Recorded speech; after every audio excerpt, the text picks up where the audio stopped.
Presiden menyetujui usul pembentukan tim pencari fakta kerusuhan demo akhir Agustus hingga tim reformasi kepolisian. Publik kini menanti langkah nyata pemerintah mengusut kericuhan demo hingga pembenahan di tubuh Polri. Jurnalis Kompas TV, Tifal Solesa, merangkumnya dalam ulasan Istana.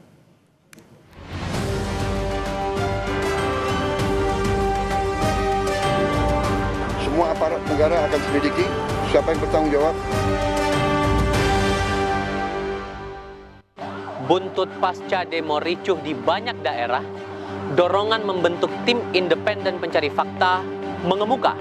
Tak sebatas pada peristiwa, tuntutan mereformasi institusi Polri juga menggema. Setelah diterima Istana, kemana arah berikutnya? Saya Tifal Solesa, saatnya ulasan Istana. Dalam hal ini kita dari Gerakan Nurani Bangsa.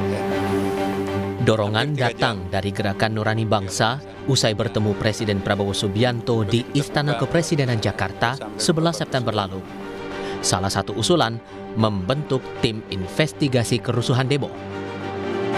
Salah satu tuntutan masyarakat sipil yang juga menjadi aspirasi kami dari GNB adalah perlunya dibentuk komisi investigasi independen terkait dengan kejadian Prahara Agustus beberapa waktu yang lalu yang menimbulkan jumlah korban jiwa, korban kekerasan, luka-luka dan seterusnya yang cukup banyak.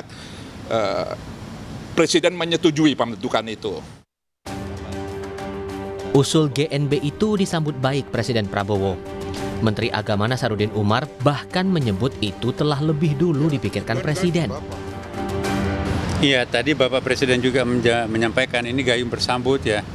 Apa yang ada dalam nurani bangsa itu juga dalam nurani saya, kata Bapak Presiden ya. Jadi harapan-harapan yang diminta oleh teman-teman itu juga malah sudah dalam konsepnya Bapak Presiden. Jadi istilahnya tadi itu gayung bersambut ya.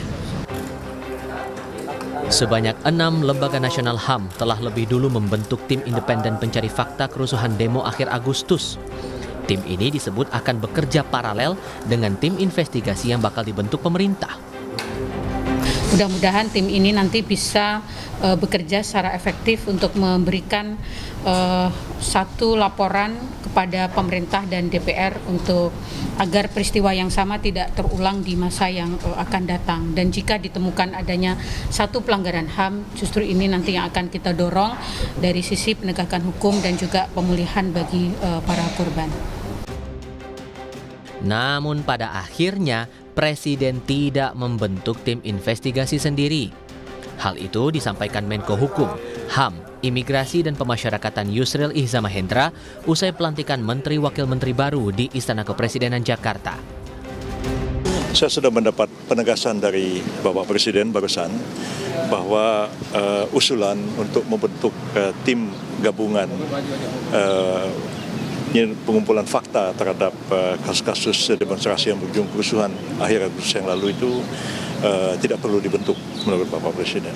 Dan oleh karena 6 lembaga negara HAM yang dipimpin oleh Komnas HAM sudah membentuk tim penyelidik non-justisial independen, maka Presiden mengatakan bahwa silahkan Komnas dan 6 lembaga negara HAM itu bekerja untuk melakukan penyelidikan, mengumpulkan fakta tentang apa yang terjadi di balik demonstrasi yang berujung kerusuhan itu. Dalam pertemuan yang sama, GNB turut menyarankan pemerintah membentuk tim reformasi kepolisian. Usulan itu juga diterima Prabowo. Tadi juga disampaikan oleh Gerakan Nurani Bangsa perlunya evaluasi dan reformasi kepolisian yang disambut juga oleh Pak Presiden akan segera membentuk tim atau komisi reformasi kepolisian. Saya kira ini juga atas tuntutan dari masyarakat yang cukup banyak. Presiden Prabowo disebut sudah menyiapkan keputusan Presiden, tapi belum diketahui siapa anggota timnya. Nah, ketika kita membicarakan tentang reformasi pertahanan keamanan dan khususnya Polri itu, tiba-tiba beliau bilang, wah, bapak-bapak ini seperti membaca pikiran saya. Beliau mengatakan bahwa memang akan ada reformasi kepolisian dan kepresnya sudah disiapin menurut beliau. Siapa orangnya, apa pekerjaan dari tim reformasi itu kami tidak mengetahui sama sekali.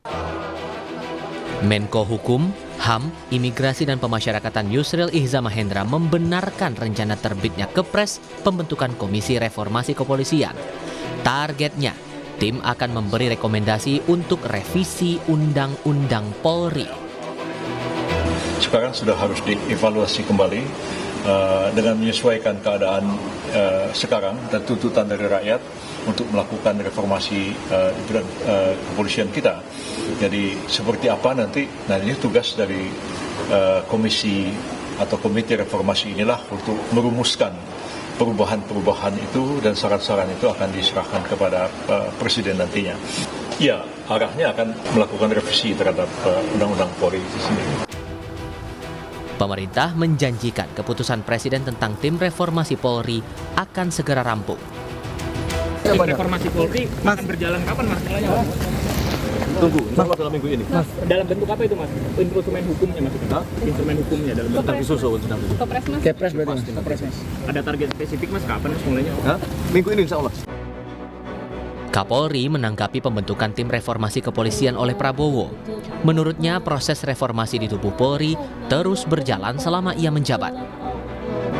Selama ini kita terus melakukan upaya transformasi dan reformasi untuk perbaikan. Artinya Polri selalu terbuka terhadap evaluasi, masukan-masukan dari luar untuk terus melakukan perbaikan bagi institusi, baik dalam kegiatan-kegiatan kita maupun juga hal-hal yang diharapkan oleh masyarakat.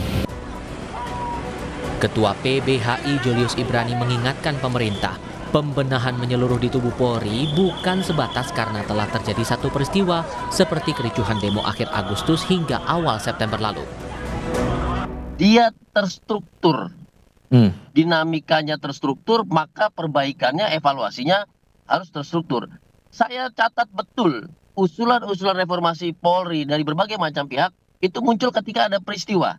Tetapi ketika peristiwanya sudah mulai reda, maka orang-orang ini hilang.